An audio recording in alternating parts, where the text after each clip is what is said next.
نحمده ونصلي ونسلم على رسوله الكريم اما بعد فاعوذ بالله من الشيطان الرجيم بسم الله الرحمن الرحيم ان اول بيت وضع للناس للذي ببكة مباركا وهدى للعالمين فيه آيات بينات مقام إبراهيم ومن دخله كان آمنا ولله على الناس حج البيت من استطاع إليه سبيلا ومن كفر فإن الله غني عن العالمين صدق الله مولانا العظيم إن الله وملائكته يصلون على النبي يا أيها الذين آمنوا صلوا عليه وسلموا تسليما اللهم صل على سيدنا ومولانا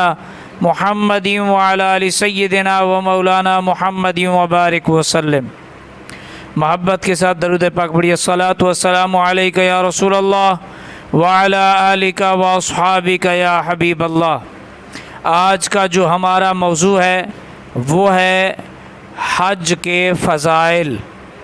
قرآن اور احادیث پاک کی روشنی میں ہم جو ہے حج کے فضائل آج بیان کریں گے۔ اللہ کریم کی بارگاہ میں دعا ہے اللہ تعالی اگلے سال سے ہمیں بھی حج کی سعادت عطا فرمائے اور ہر سال عطا فرمائے۔ جو اس سال تشریف لے گئے یا جانے والے ہیں اللہ ان کے حج کو قبول فرمائے۔ حج اسلام کے جو بنیادی 5 ارکان ہیں ان میں سے ایک رکن ہے۔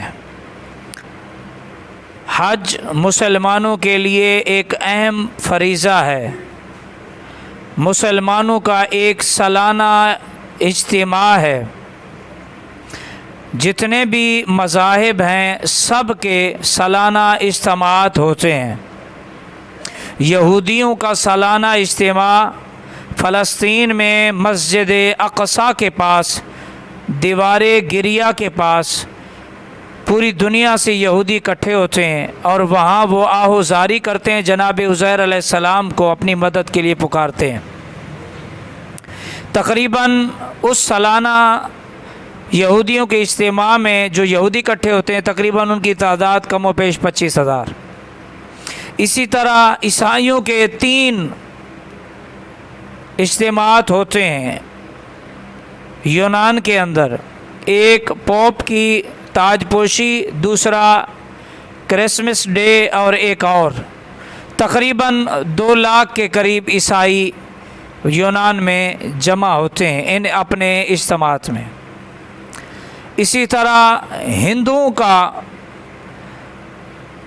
بنارس میں اور صوبہ بہار میں اجتماع ہوتا ہے سالانہ، ایک میں 10 لاکھ اور ایک میں 15 لاکھ لوگ ہندو جو ہے وہ وہاں جمع ہوتے ہیں۔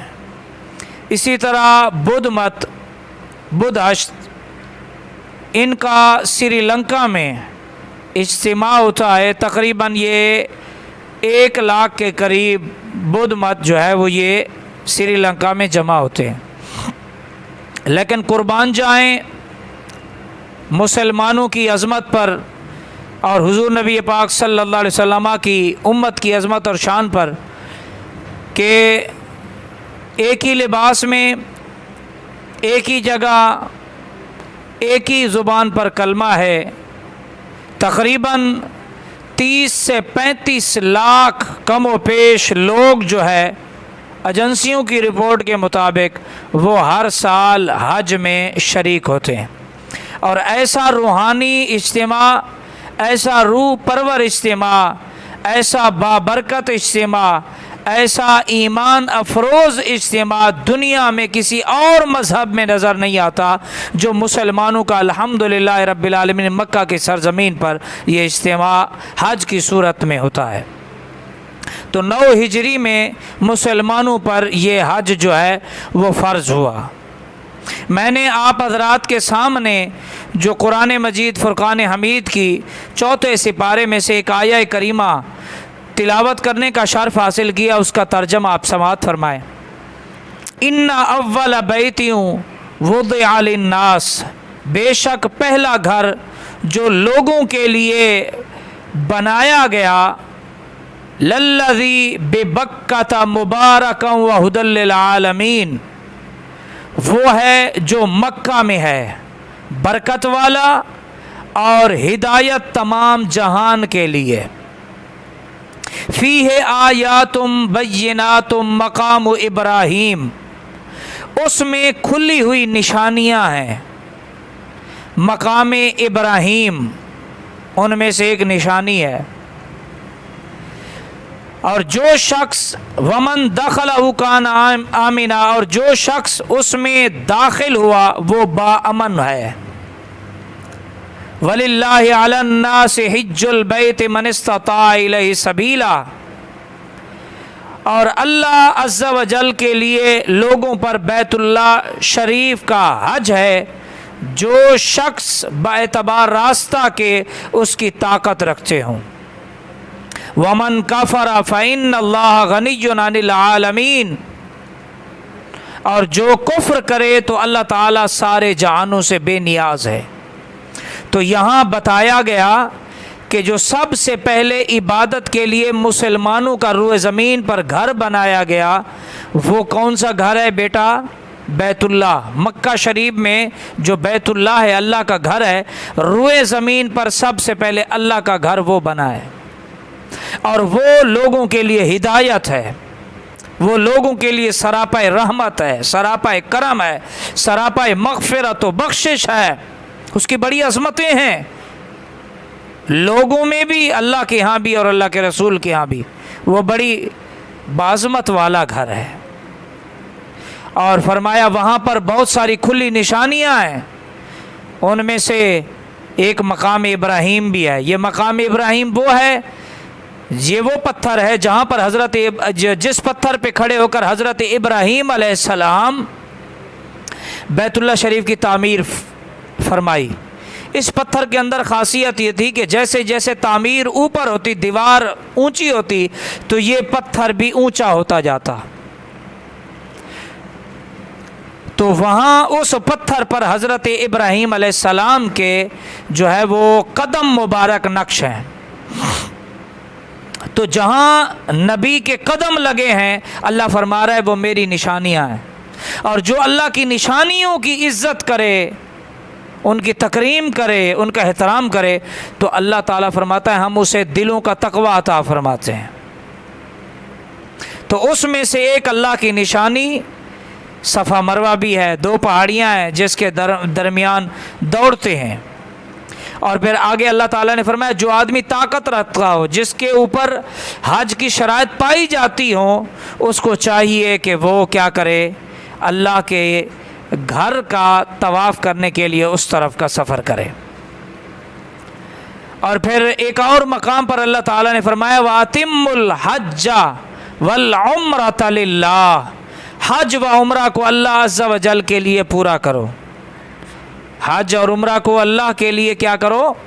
پورا کرو۔ یہ جو حج کیا جاتا ہے نا بیٹا، یہ اللہ کی رضا حاصل کرنے کے لیے کیا جاتا ہے، اور یہ جو عمرہ کیا جاتا ہے یہ بھی اللہ کی رضا حاصل کرنے کے لیے کیا جاتا ہے۔ صحیح مسلم شریف میں حدیث پاک ہے، راوی جناب حضرت سیدنا ابو ہریرہ رضی اللہ تعالی عنہ ہے کہ رسول کریم صلی اللہ علیہ وسلم نے خطبہ پڑھا اور فرمایا اے لوگو تم پر حج فرض کیا گیا ہے، لہٰذا حج کرو۔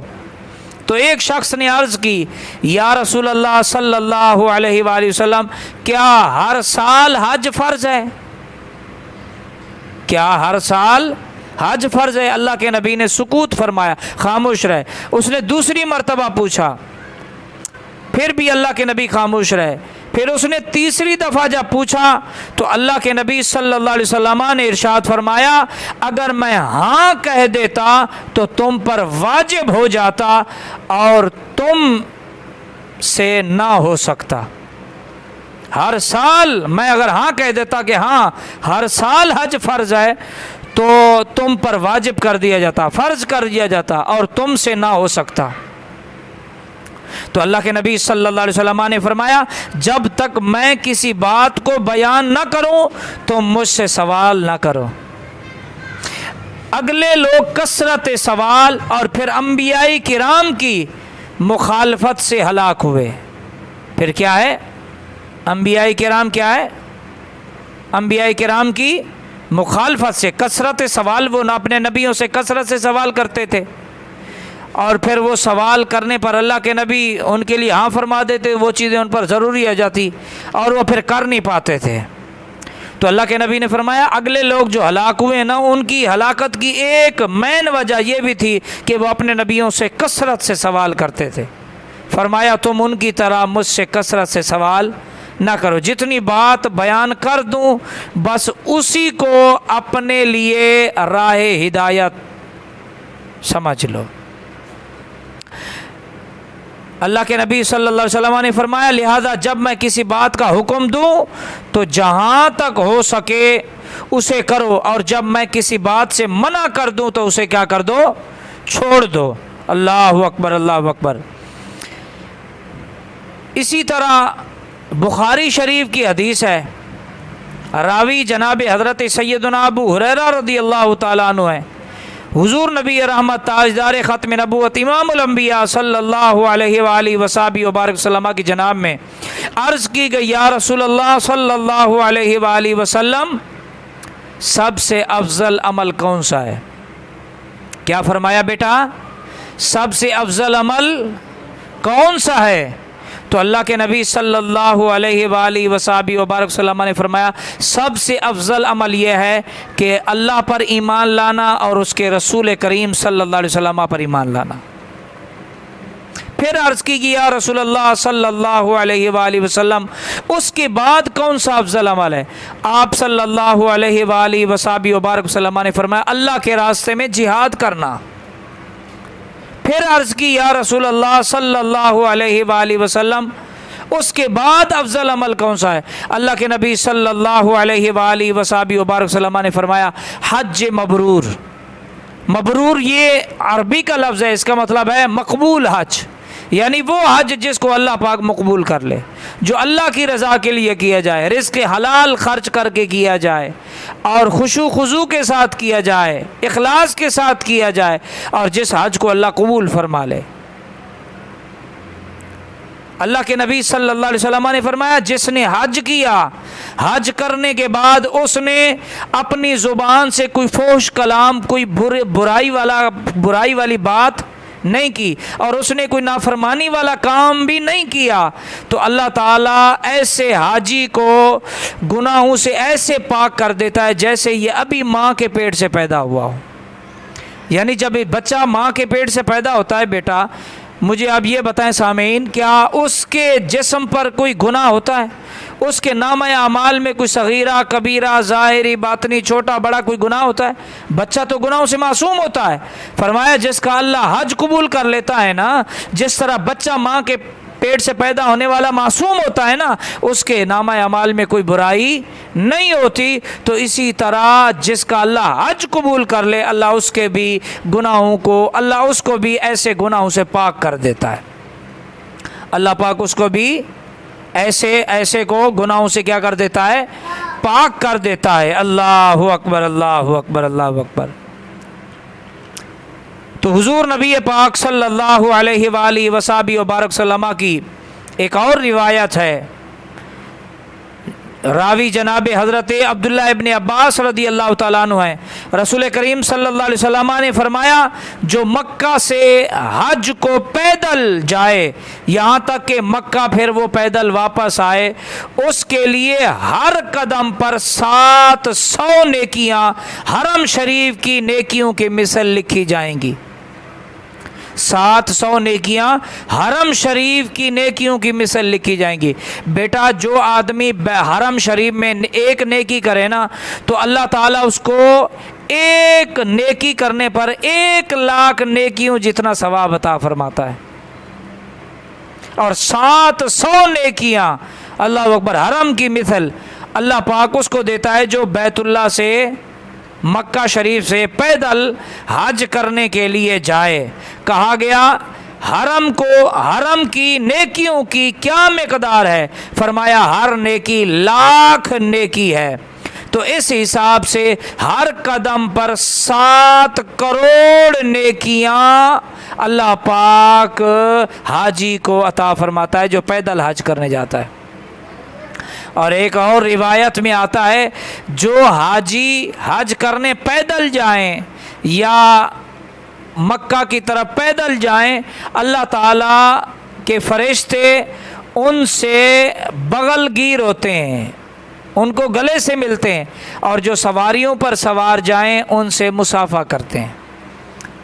تو بڑی یہ اجر کی بات ہے اور بڑی بابرکت یہ سعادت ہے جن کو اللہ نصیب فرماتا ہے جو حج کرنے جاتے ہیں۔